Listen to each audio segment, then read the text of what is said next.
would like to introduce Dr. Kevin McPhee, our NDSU Cool Season Pulse Breeder. Kevin joined us, what, about 5 years ago now? Almost 5. Almost 5 years ago.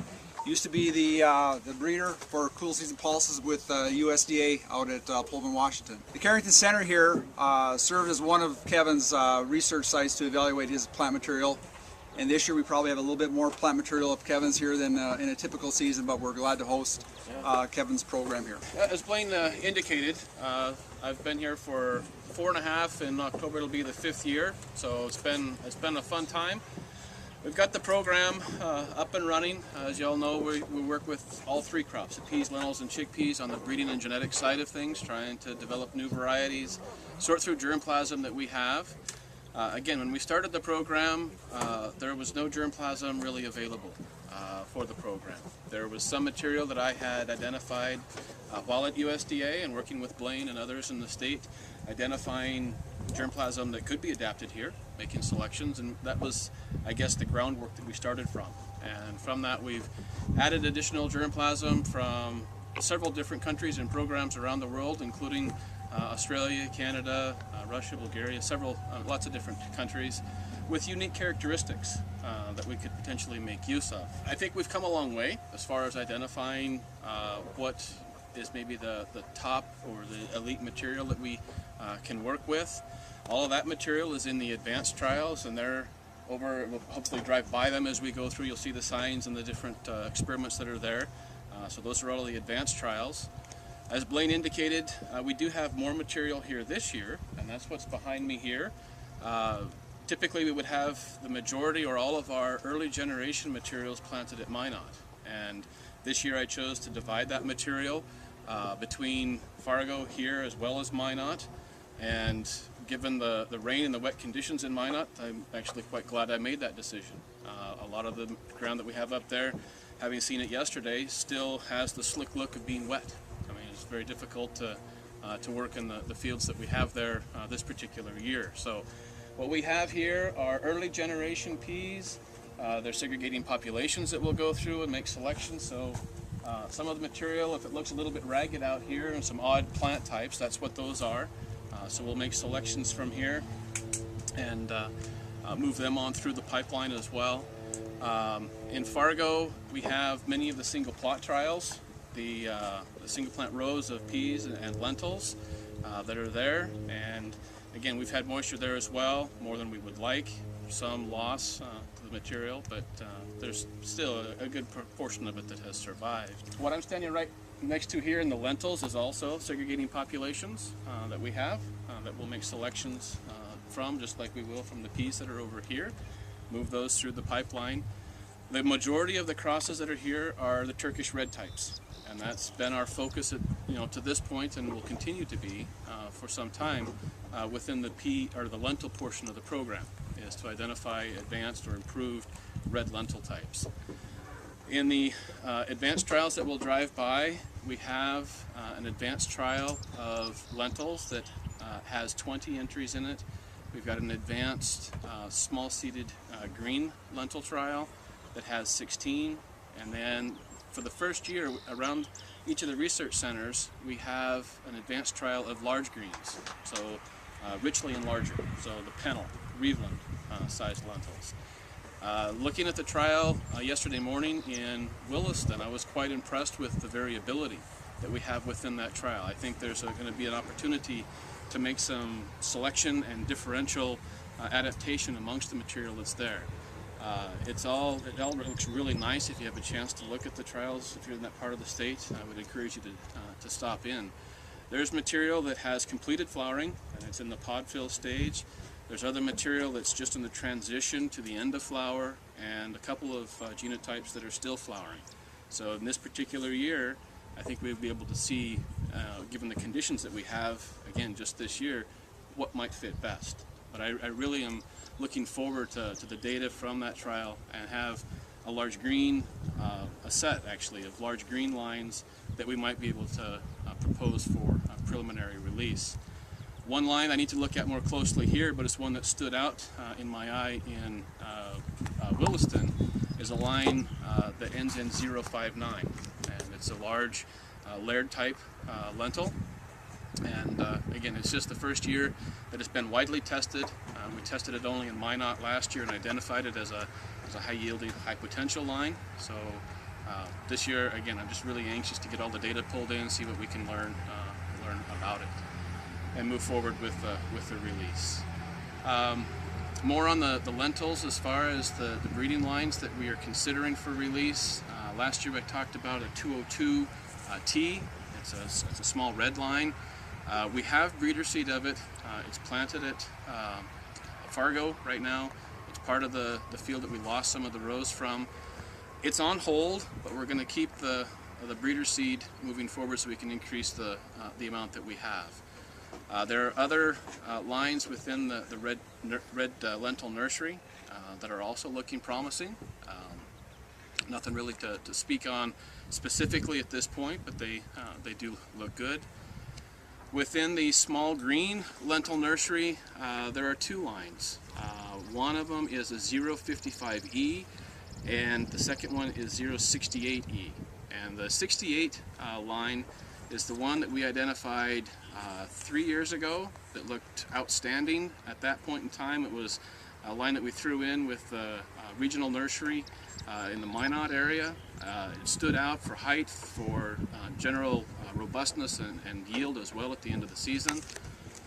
As we've added additional Eston lines into that nursery, there's more of them that have exceeded the yield of the 68E, and the 55E is one of those.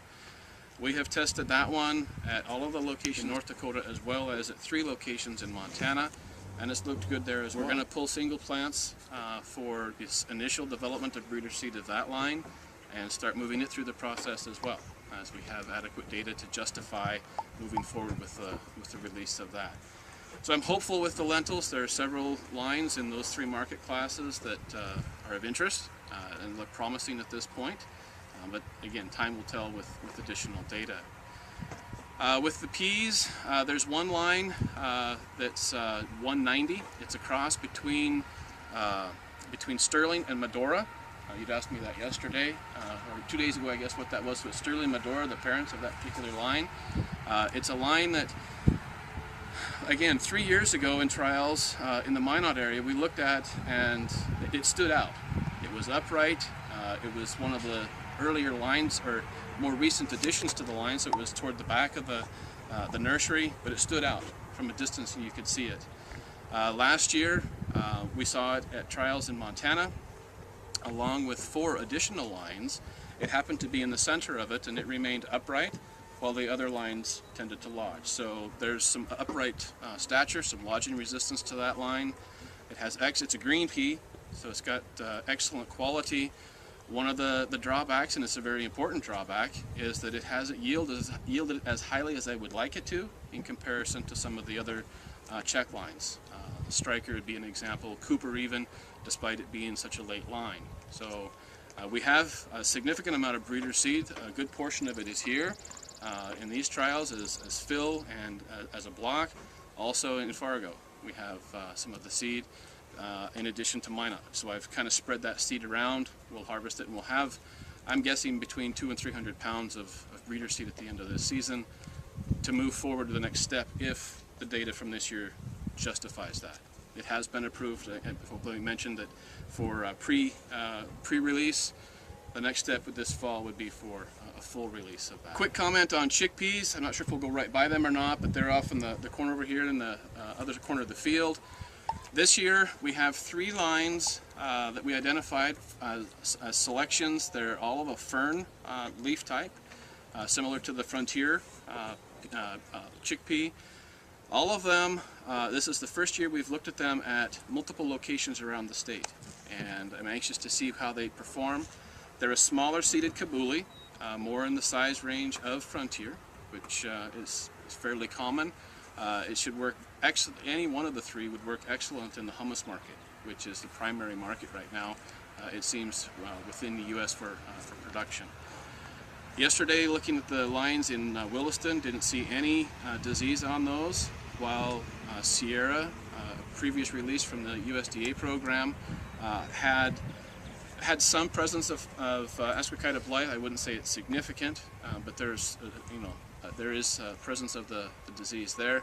Didn't see any in these 3 lines. So as Michael indicated, the level of inoculum or the disease this year is lower than we might like as far as being able to evaluate the resistance level. But at least on that initial indication, it's no different than CDC Frontier or Orion, some of those other varieties that are also being tested and or grown currently. So I have some hope on those. It's finally at a stage in the chickpea program which has kind of lagged behind the other 2 crops that we have materials that we can, as breeding lines, be testing more wide. The previous several stops have been talking on disease issues, and it's a highlight, or it's a focus of the breeding program. I'm really excited and happy to be able to work with Julie and with Michael on establishing techniques, protocols, both in the field as well as the greenhouse or controlled conditions, that we can evaluate material.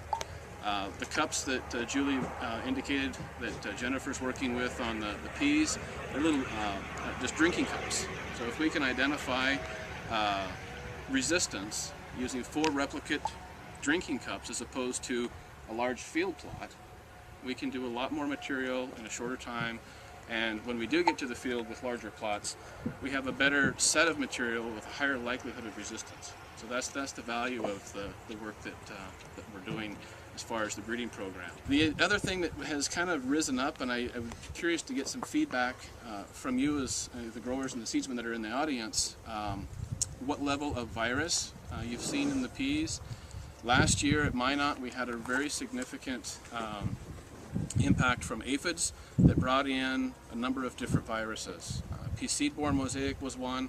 We had bean leaf roll, pea mosaic. There's some pea nation.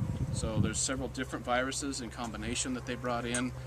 The pea seed-borne is one that really concerns me, and I know that it is detected in a number of commercial fields in northeastern Montana, and it's a process that we're going through in the breeding program to clean up the material that we have to ensure that we don't have it in the program.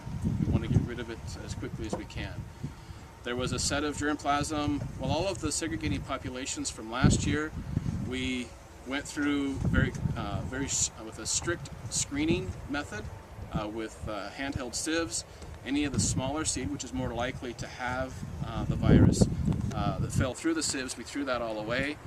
Any of the seed that remained on top that had the visual appearance of potentially having the disease, we also threw away by hand picking that out. We then took seeds of the remainder that looked the best and planted it in the greenhouse. And in the initial tests that we did, we planted 1,500 seeds, 1,500 to 2,000 seeds in the greenhouse. There were, I think we only tested 150, 170 individual plants, and amongst those there were 3 or 4.